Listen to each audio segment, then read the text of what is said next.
Welcome to the Terror Time. The first story is about the shadow in the corner. I've always been a light sleeper, but nothing could have prepared me for the first time I experienced sleep paralysis. It was a regular night. I had drifted off peacefully, the day's stress melting away. But at some point, I woke up. My eyes were open, but my body refused to move. I tried to sit up, but I couldn't. That's when the fear began to settle in. At first, I thought it was just a strange dream, but this felt too real. The room around me was exactly as I had left it before falling asleep. Every shadow, every corner. Except for one thing, a dark figure standing in the corner of the room. It was barely visible, more of a shadow than a person, but I could feel it watching me. My heart raced as I realized I couldn't move or speak. Panic washed over me, but my body was completely frozen. The figure, still in the corner, seemed to shift, becoming more distinct with each passing second. Its presence was suffocating, an almost tangible weight pressing down on my chest. This wasn't just fear, it felt like evil. As I lay there, helpless, the figure began to move toward me. It didn't walk. It glided across the room with an unnatural smoothness, like it wasn't bound by the same physical rules as I was. My mind raced, trying to make sense of what I was seeing, but it was impossible. This wasn't a dream. I was fully awake, trapped in my own body, and something supernatural was in the room with me. The closer the figure got, the more the temperature dropped. I could see my breath now, the room filled with an icy cold that cut through me. Chills ran down my spine, and I could feel the air around me grow heavier. The figure was now standing at the foot of my bed, a faceless shape that radiated pure malevolence. I wanted to scream, to fight, but nothing worked. My arms and legs refused to budge, no matter how much I willed them to. I was completely at its mercy. The figure leaned over me, its presence overwhelming. It felt like a demon, something ancient and dark, feeding on my fear. My heartbeat was deafening in my ears as I waited for the worst to happen. Then, just as suddenly as it had appeared, the figure was gone. I could move again, but the terror lingered, leaving me gasping for air. The room returned to normal, but I couldn't shake the feeling that whatever had visited me wasn't finished. The experience was more than just a vivid nightmare. It was real. That wasn't the last time it happened. The paranormal activity became more frequent, always at night, always when I was trapped in sleep paralysis. Each time, the figure returned, standing silently in the corner, watching, waiting. The more it appeared, the more distinct it became. I started to notice details. Its long, twisted fingers, the vague outline of a face that seemed to shift and contort into something grotesque. It wasn't just a spirit. It was something far worse, something far darker. I tried to tell myself it wasn't real, that it was just a trick of the mind, but deep down, I knew the truth. This was something that went beyond science or logic. It was something evil, something that shouldn't exist in this world. One night, after another terrifying encounter, I decided to do some research. What I found was terrifying. There were hundreds of reports just like mine, true scary stories from people all over the world who had experienced the same thing. They described the same shadowy figure, the same feelings of suffocation, the same unexplainable paranormal events. And in every case, the figure never left. It lingered, always waiting for the next encounter. Some called it a demon, others a manifestation of pure fear. But whatever it wasn't something that could be explained away. I wasn't the only one who had seen it. This was a real ghost, an entity that crossed the line between dreams and reality, feeding on the terror of those trapped in sleep paralysis. To this day, I still don't know what it was or why it chose me. But one thing is certain, the figure in the corner wasn't just a figment of my imagination. It was real, and it's out there, waiting for its next victim. And the worst part? I know it will come back for me. The second story is about the weight on my chest. It was the middle of the night when I woke up, feeling as though something heavy was pressing down on my chest. I couldn't move, couldn't even lift a finger.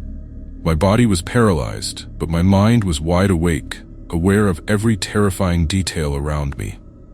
The darkness in the room felt thicker than usual, as if it had taken on a life of its own. At first, I tried to rationalize it.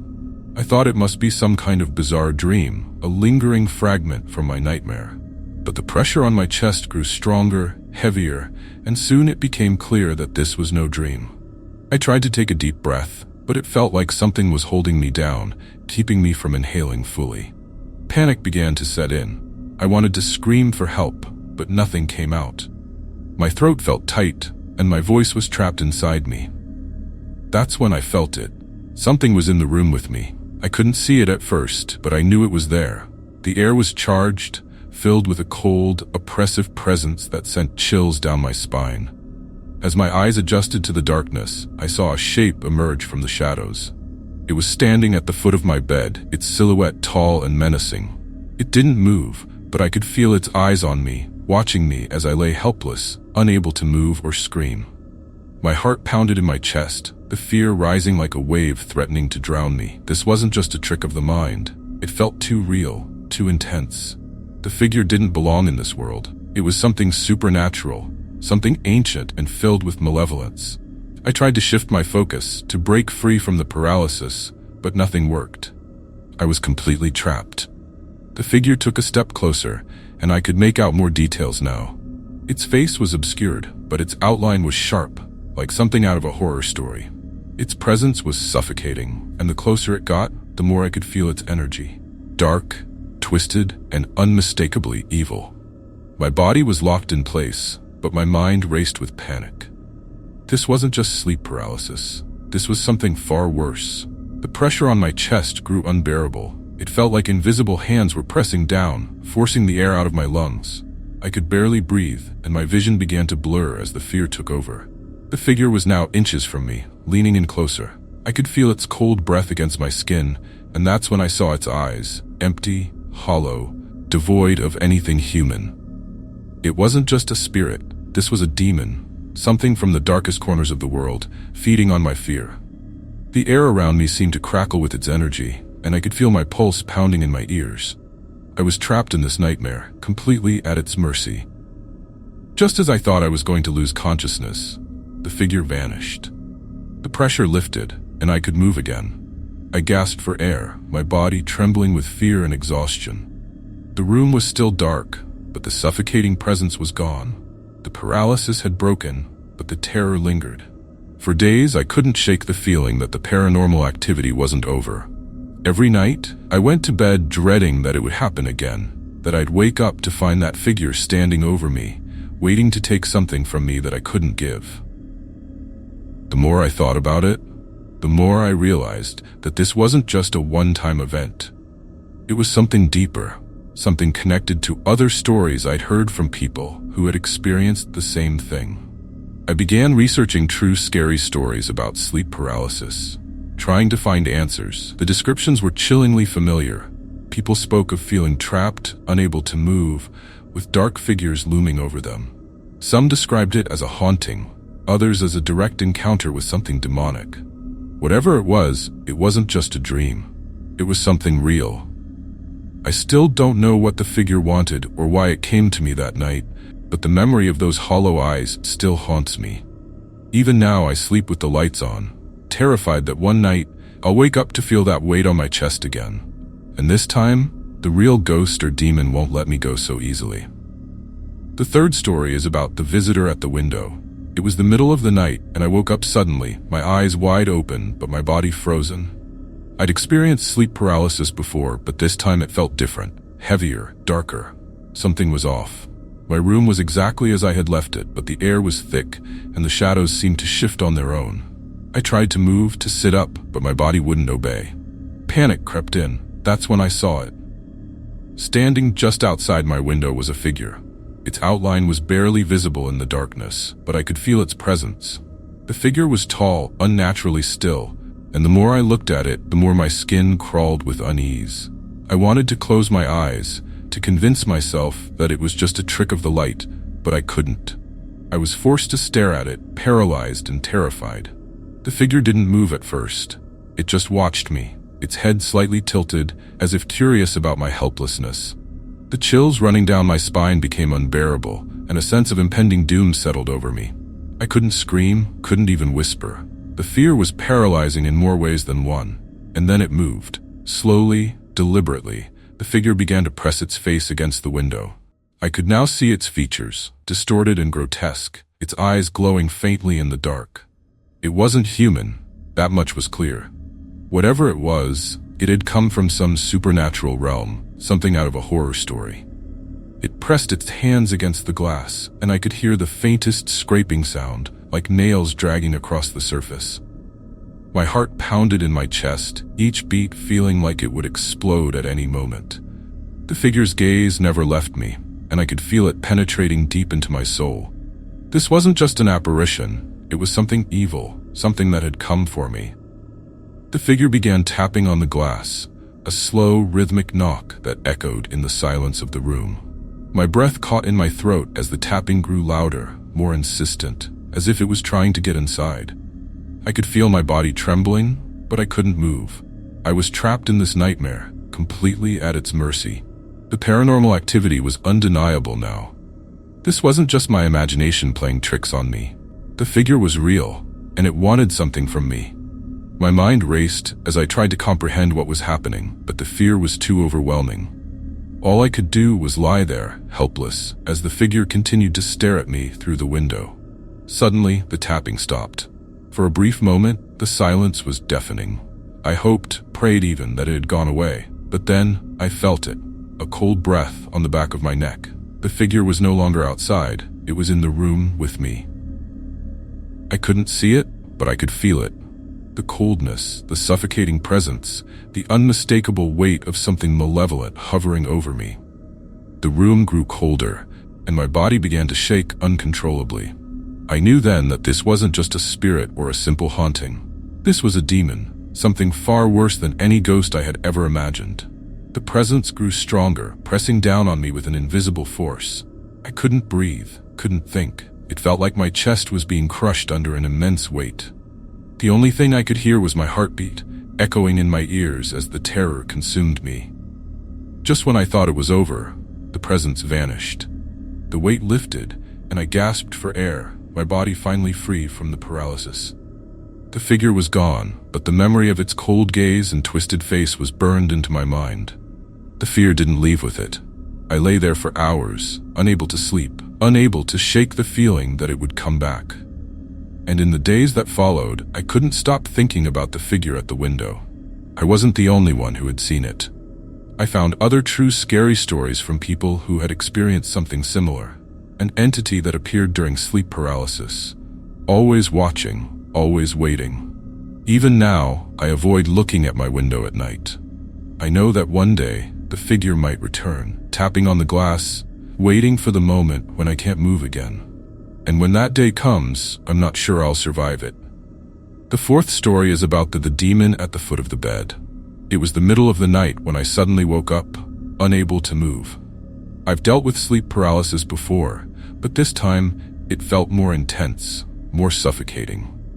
The weight on my chest was unbearable, like something heavy was pressing me into the mattress. My body was frozen, but my mind was fully awake, aware of the darkness surrounding me. That's when I felt it. There was a presence in the room, and I wasn't alone. I could sense something standing at the foot of my bed, just beyond the edge of my vision. I tried to move my head to catch a glimpse of what was there, but my body refused to obey. My heart pounded in my chest, and chills ran down my spine as the presence grew stronger. The air in the room became heavy, thick with a creepy, unnatural stillness. The darkness seemed to deepen, and the shadows stretched across the room, taking on strange shapes that made my skin crawl. I knew it wasn't just a trick of the mind. This was something supernatural, something far more sinister than I'd ever experienced before. Suddenly, the bed shifted. I felt the unmistakable sensation of weight pressing down at the foot of the bed, as though someone or something had just sat down. My breath caught in my throat as I strained to see what was there, but the darkness concealed everything. My heart raced faster, each beat echoing in my ears as the pressure on the bed grew stronger. I wanted to scream, to move, but I couldn't. The paralysis had me completely trapped. All I could do was lie there, helpless, as the presence drew closer. The room was filled with a chilling cold, the kind that sinks into your bones. Whatever was at the foot of my bed wasn't human. It felt like pure evil, and I could sense its malicious intent. Then I saw it. A shadow began to rise from the foot of the bed, taking shape in the darkness. It moved slowly, deliberately, until I could make out the vague outline of a figure. Its form was twisted, unnatural, and its eyes, glowing faintly in the dim light, locked onto mine. There was no escape. It was a demon, I was sure of it. The weight on my chest grew heavier as the figure leaned over me, its face coming into view. Its features were grotesque, distorted, with a wide grin that sent waves of terror through me. It was like something out of a nightmare, but this was no dream. I could feel its cold breath on my skin, its presence suffocating me. I tried to fight it, to break free from the paralysis, but nothing worked.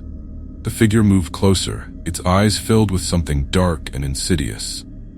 I knew then that this wasn't just a haunting. This was a direct attack. The paranormal activity wasn't just passive, it was aggressive, and it was targeting me. It was a demon, I was sure of it. The weight on my chest grew heavier as the figure leaned over me, its face coming into view. Its features were grotesque, distorted, with a wide grin that sent waves of terror through me. It was like something out of a nightmare, but this was no dream. I could feel its cold breath on my skin, its presence suffocating me. I tried to fight it, to break free from the paralysis, but nothing worked. The figure moved closer, its eyes filled with something dark and insidious. I knew then that this wasn't just a haunting, this was a direct attack. The paranormal activity wasn't just passive, it was aggressive, and it was targeting me. The figure reached out, its hand hovering just above my chest. I could feel the pressure building, like it was trying to pull something from me, something vital. My heartbeat was erratic, my mind racing as I fought to regain control of my body. But the harder I struggled, the more intense the presence became. I was face to face with something ancient, something dark, and there was nothing I could do. Just as I thought the demon would take me, the pressure suddenly lifted. The weight on my chest vanished, and the room became eerily silent. The figure was gone, and I could move again. I gasped for air, my body trembling as the paralysis released its grip on me. But the terror didn't end there. For days after, I felt its presence lingering in the corners of my room, watching, waiting. The memory of that twisted face haunted me every time I closed my eyes. I knew that what I had experienced wasn't just some spirit or a fleeting nightmare. It was something real, something that had crossed over from another world. I started researching true scary stories of sleep paralysis, hoping to find answers. What I discovered only deepened my fear. There were countless accounts just like mine, people trapped in paralysis, visited by shadowy figures, demons, and entities that fed on fear. The similarities were too strong to ignore. I wasn't alone in what I had seen, but knowing that others had experienced the same thing didn't bring comfort. It only made me realize that these encounters were far too common and far too real. Even now, I sleep with the lights on, terrified that one night, the demon at the foot of my bed will return. And when it does,